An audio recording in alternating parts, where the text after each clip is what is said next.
আসসালামু আলাইকুম। যে যেখান থেকে আমার ভিডিওটা দেখতেছেন, আশা করি আল্লাহর অশেষ রহমতে আপনারা ভালো আছেন। আলহামদুলিল্লাহ আমিও ভালো আছি। আজকে কি কি রান্না করবো এক নজরে দেখিয়ে দিলাম। পাঁচমিশালি তরকারি দিয়ে চিংড়ি মাছ, কলই শাক ভাজি। ভিডিওটা দেখতে হলে আমাদের ভিডিওটার সাথেই থাকুন। আসুন কি দিয়ে কি রান্না করে দেখে নিন। চিংড়ি মাছ রান্না করার জন্য কড়াই বসা নিলাম, পরিমাণ মতন তেল দিয়ে দিলাম, এক মুঠ পেঁয়াজ দিয়ে দিলাম কুচি, ভালোভাবে নেড়ে ছেড়ে দিলাম। রসুন বাটা দিয়ে দিলাম, পেঁয়াজ বাটা দিয়ে দিলাম, মরিচের গুঁড়ো দিয়ে দিলাম, হলুদের গুঁড়ো দিয়ে দিলাম,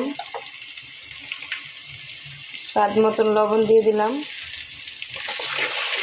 ভালোভাবে নেড়ে ছেড়ে দিলাম।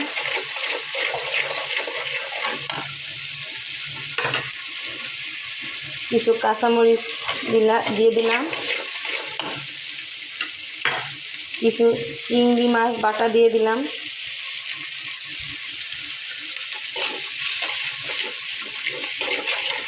কষানোর জন্য একটু পানি দিয়ে দিলাম, অল্প একটু পানি দিয়ে ভালোভাবে নেড়ে ছেড়ে দিলাম। মশলার মধ্যে চিংড়ি মাছগুলো দিয়ে দিলাম কষানোর জন্য।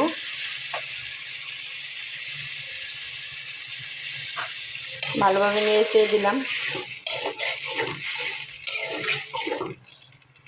কিন্তু মাছ কষানো হয়ে গেছে, এখন তরকারিগুলো দিয়ে দেবো।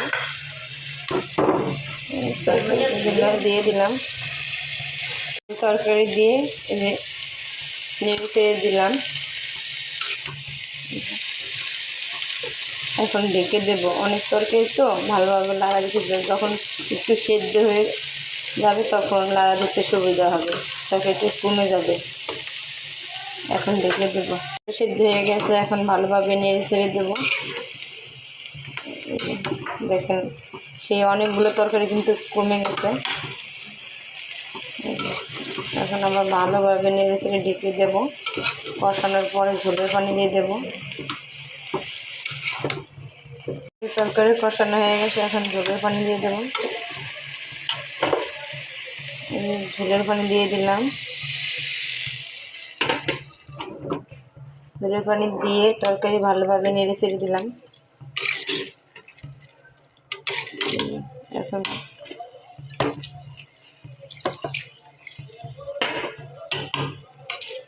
নেড়ে ছেড়ে দিয়ে এখন ঢেকে দেব।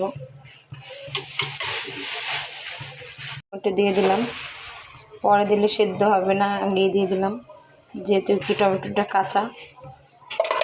দিয়ে ঢেকে দিলাম। হাতে মাখিয়ে প্রেসার কুকারে ডাল রান্না করব, মুসুর ডাল। প্রথমেই ডাল নিয়ে নিলাম, তারপর রসুন কুচি দিয়ে দিলাম, পেঁয়াজ কুচি দিয়ে দিলাম, পরিমাণ মতো লবণ দিয়ে দিলাম, হলুদের গুঁড়া দিয়ে দিলাম, কাঁচামরিচ দিয়ে দিলাম, টমেটো দিয়ে দিলাম। শীতের দিনে টমেটো কিন্তু ডালে না দিলে ভালো লাগে না। এই যে কিছু তেল দিয়ে দিলাম, এখন হাতে মাখিয়ে নেব। এই যে মাখিয়ে নিতেছি।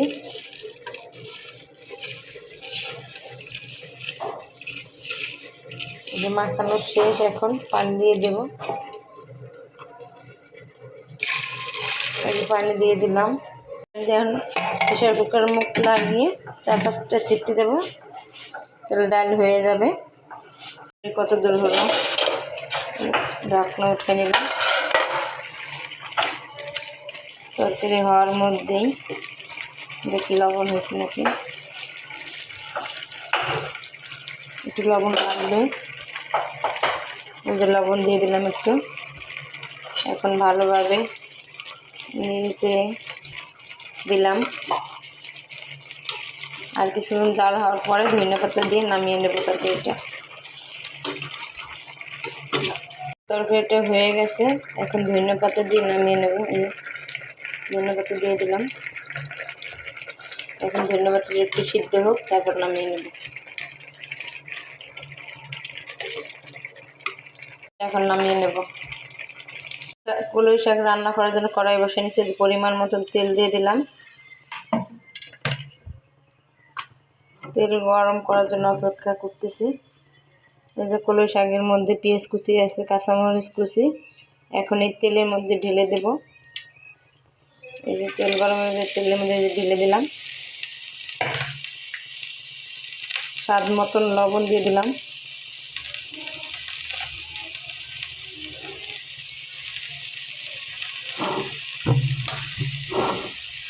এখন নেড়ে চেড়ে দিতেছি। আস্তে আস্তে নাড়তে হবে, নাহলে কিন্তু পড়ে যাবে। আস্তে আস্তে নাড়িয়ে দিতেছি। কলই শাকের কালার কত সুন্দর আসছে, দেখেই কিন্তু খেতে মন চাইতেছে। এই দেখেন বন্ধুরা, কলই শাক ভাজি কিন্তু হয়ে গেছে। এখন কিন্তু নামিয়ে নেব।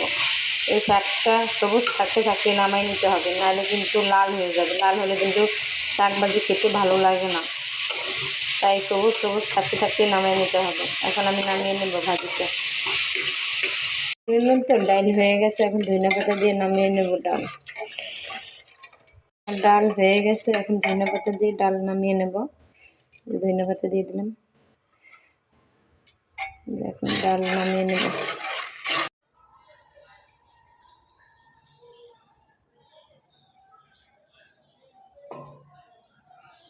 দেখে নিলেন তো বন্ধুরা কি রান্না করেছি, মসুর ডাল, টমেটো, ধনেপাতা দিয়ে 5 মিশালি তরকারি, চিংড়ি মাছের ঝোল আর কলই শাক ভাজি। ভিডিওটা যদি আপনাদের ভালো লেগে থাকে লাইক কমেন্ট শেয়ার দিয়ে পাশে থাকবেন।